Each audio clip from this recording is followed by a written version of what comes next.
Now let's discuss two types of poverty, absolute versus relative. We'll start with relative first. Relative poverty refers to feeling deprived when you compare yourself to someone else. So if I were to compare myself to Jeff Bezos, I might as well be poor and homeless. I mean, the man is the richest man in the world. But if I were to compare myself to someone who was actually poor and homeless, then I'm much better off.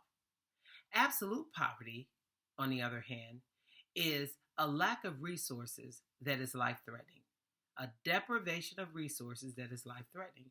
So your poverty can kill you when you lack healthy food, access to clean water, clothing, shelter, medical care. Those are examples of absolute poverty. So if you are someone that has a job, but you don't have medical care, therefore you can't get regular checkups. So let's say you're feeling sick in your body, but you can't afford to go to the doctor. What you might be experiencing are the first stages of cancer. But without medical care, you don't go to the doctor. And then your symptoms become so bad and become gradually much worse until you're forced to go to the emergency room. And there they diagnose you with stage 4 terminal cancer.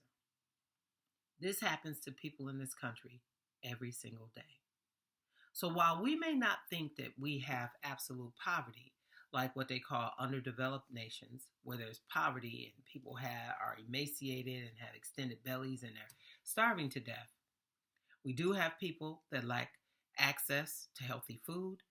Therefore, they die from dietary related diseases like hypertension or diabetes or obesity or colon cancer.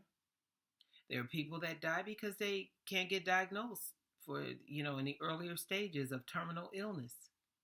So I would say those are examples of absolute poverty.